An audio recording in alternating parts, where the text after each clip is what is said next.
For the final time, Pope Francis emerged into St. Peter's Square.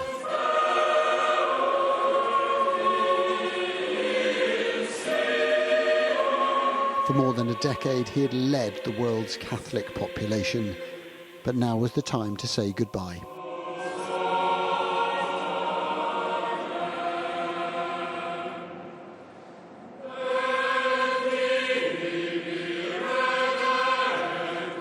With infinite care, his coffin was carried out, a notably plain design for a man who treasured simplicity. Francis was laid down, still being treated with the greatest reverence.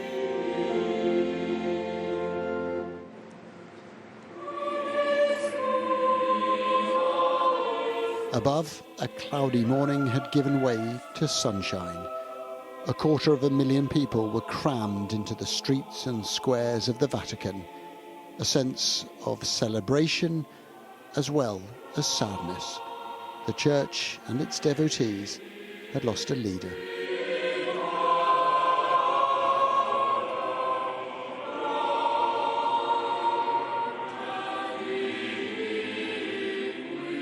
There were other leaders here. Some of the best-known people in the world came. There were talks behind the scenes, but in public, this was nothing less than a solemn show of respect.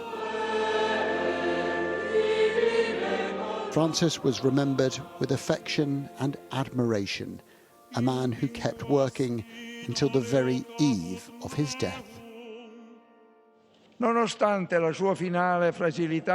Despite his frailty and suffering towards the end, Pope Francis chose to follow this path of self-giving until the last day of his earthly life. He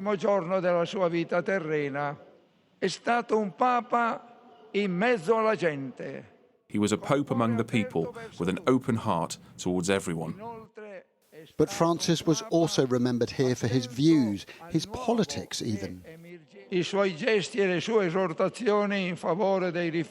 gestures and exhortations in favour of refugees and displaced persons are countless. His insistence on working on behalf of the poor was constant. It is significant that Pope Francis's first journey was to Lampedusa, an island that symbolises the tragedy of emigration, with thousands of people drowning at sea.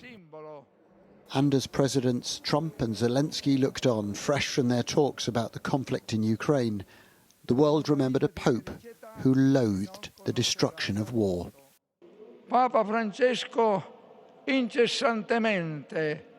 Pope Francis incessantly raised his voice, imploring peace and calling for reason and honest negotiations to find possible solutions. La guerra lascia sempre il mondo peggiore. War always leaves the world worse than it was before. It is always a painful and tragic defeat for everyone. Sempre una dolorosa e tragica sconfitta. Costruire ponti. Build bridges, not walls, was an exhortation he repeated many times. Che egli ha più volte ripetuto. It was a line once condemned as an awkward criticism of Donald Trump, but now acclaimed, and when the homily finished, the applause rang out inside the basilica and in the streets beyond.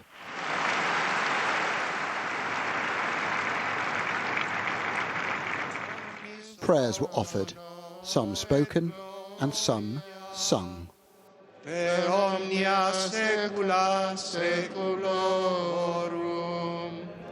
Before the moment when the congregation is asked to shake hands with each other, an act that can surprise even those who've shaken 1,000,000 hands. But it is a symbolic gesture, known as a sign of peace.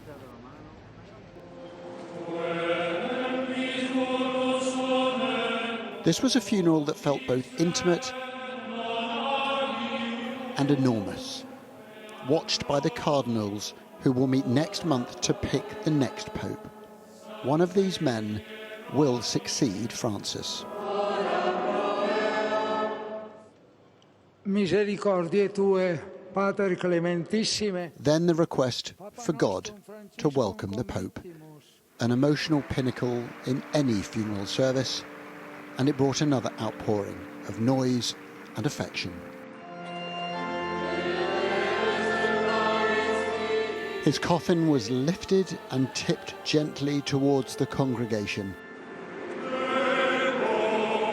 A final act of farewell.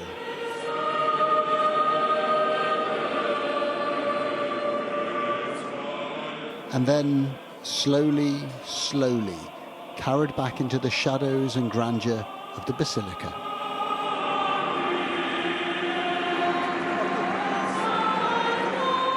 This beautiful service encapsulated the papacy of Francis. It was framed by immovable Catholic traditions, but also peppered with references to the liberal causes he held dear, the plight of migrants, the peril of war, and you heard warm applause.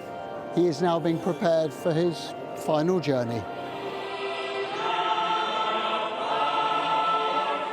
In the past, it would have ended there. Popes are normally buried in the Vatican, but not Francis. His coffin was now carried by his Pope-mobile vehicle for a journey through Rome, watched by more vast crowds.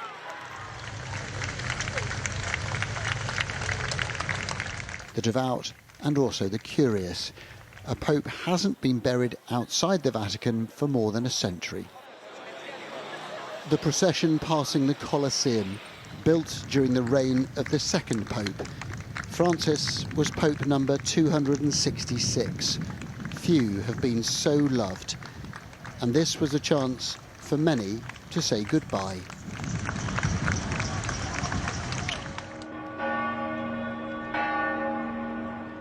The final stop, this one, the Basilica Santa Maria Maggiore, the Pope's favourite church, the place where he asked to be buried.